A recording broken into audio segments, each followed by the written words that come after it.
Group से जी बाजी testimony देते 90% है आपके पास 90 तो बर्फ शाह वाली साहब, बाजी। मैंने जी बोले। सिस्टर ज़ारा से वज़ीफ़ा लिया था और मेरी बेटी की शादी का मसला था। वो 2 साल से मंगनी हुई थी, तो वो शादी की तरफ नहीं थे आ रहे।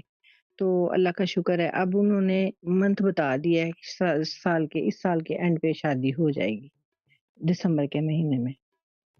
तो ठीक है, उन्होंने हॉल वॉल बुक करा लिया है?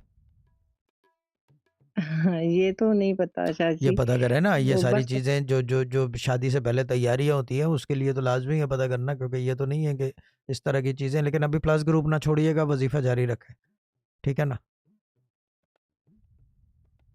शाह जी उन्होंने सिस्टर ज़ारा ने आज मेरा वज़ीफ़ा चेंज ना किया है वो और आज ही मुझे मैंने भी दोबारा वही वजीफा शुरू करेंगे। अब आप कल से अब आप प्लस ग्रुप में ही रहेंगे जब तक शादी नहीं होती, ठीक है ना।